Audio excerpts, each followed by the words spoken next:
Now we are going to start with the next method, which is given in 2.3.5, page number 21. Is the dye in black ink a single color? Now how will you find out that the dye which is there in the color of black ink, whether it is a single color or not? Okay, now you see, for this an experiment is given there. What is the activity that is given? Activity 2.7. Okay, so activity 2.7, it is given there. See, they have asked you to take a thin strip of filter paper. Okay, you see here, if you see in page number 21, you can easily see it. See, they have taken a filter paper. This is a filter paper they have taken. From below they have drawn a line. Okay, they have drawn a line with pencil approximately maybe 3 centimeter above the lower edge. Okay, from below they have drawn a line here which is 3 centimeter, and they have put a small drop of ink. The ink should not be your ball pen ink. It should either be sketch pen or it should be a fountain pen where the ink is having water content. Okay, your ball pen ink doesn't have much of water content, but fountain pen, sketch pen, they all have ink content. Okay, so they have put this small drop of ink here.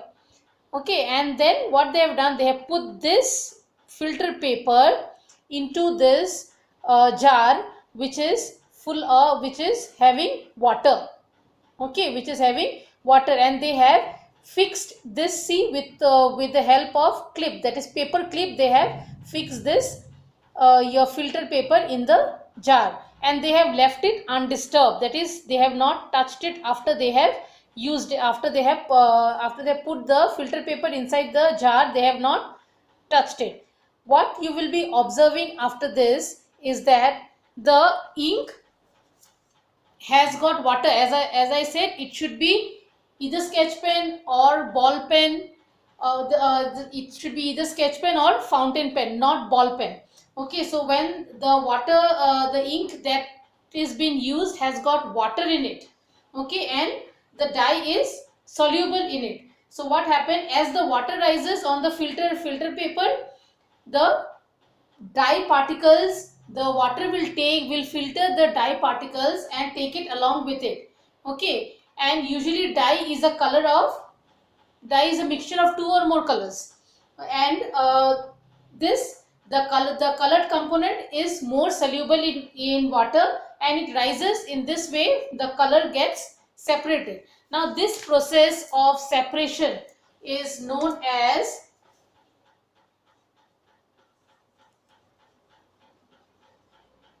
chromatography.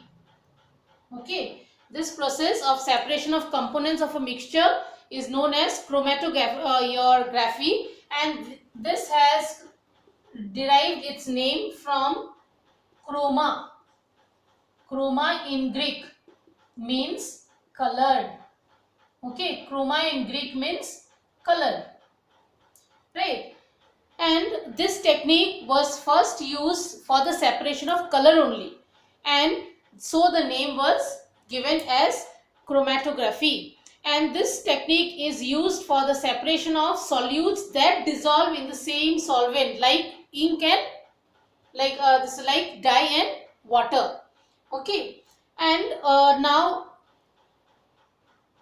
due to advancement in technology, new techniques of chromatography has also come in, which you will be studying in the higher classes. Next we come to how can we separate mixture of two miscible liquids. Now earlier we have done two immiscible liquids, that means two liquids, that is oil and water, okay, which doesn't mix with each other. Now we'll be taking miscible liquid, that means two components which will mix. Okay, that is a homogeneous mixture, right? Immiscible was heterogeneous mixture, and this miscible means homogeneous mixture, right? So miscible liquids. So here we will be taking the example of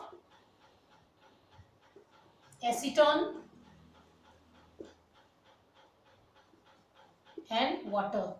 Okay, acetone you can we sometimes use it at a very limited quantity in our household work also. As well as acetone you can better identify with nail polish remover. Okay, so in order to remove the nail polish, we use the nail polish remover, so that has got acetone in it. So here one activity is given there, where you the process of separation is through distillation. So for that you will need a distillation flask, so which you will not be having it at home definitely. So you will require a distillation flask, and then in that distillation flask you have to take the mixture of acetone and water. See here in page number 21 it is given. Okay, this is the distillation flask. Okay, and you have to put this is the mixture of acetone. This blue part is the mixture of acetone and water. Okay, so when we are here, after we have put the mixture, we will fit one thermometer. See, one thermometer is there. We will fit one thermometer here to measure the temperature. Okay, and then we will see, this is the arrangement which is done. Okay, for doing the distillation process. Now here what happened, when we heat, see here the heat is given. Okay, when we heat the mixture slowly, okay, and we keep a watch in the thermometer, what do we see? That the acetone, it converts into vapor. Okay, and then after that it comes to the this way it will come through the condenser and get collected in the condenser outlet. Okay, you see here, this now this blue part, this is the acetone. Okay, so here, from here the acetone is converted into vapor. It comes here through the condenser and then it gets collected here. Okay, and here water is left in the distillation flask, right? So this is how distillation process. So this method is called distillation. This method of separation of components of a mixture that contains two miscible liquids is called distillation. Okay, so distillation is what? It is your a separation method by which components of a mixture containing two miscible liquids, okay, which have boiling points, which have sufficient difference in the boiling point. Okay, and there is another process of distillation also, that is called the fractional distillation.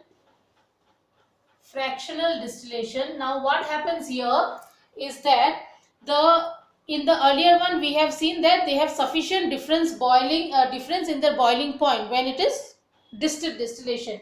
But here in fractional distillation, the boiling point is less than 25 K. Okay, the boiling point is less than minus 25 K. Okay, and then we use this fractional distillation process, right? So here in page number 22, if you can see here, this is how the fractional distillation process take place. Here there is nothing difference from the distillation process. The only thing is this fractional column. Okay, fractionating column is here. This one you can see here. They have mentioned it. This fractionating column is the only difference. Other than that, there is no other difference. It's the same like the distillation process only. When it is fractional distillation, they add this fractionating column. This is called the fractionating column through which the entire process takes place. Other than that, it is same like the distillation process only. Okay. So with this we come to an end to your topic concept 2.3.6. Next we will be going to 2.3.7.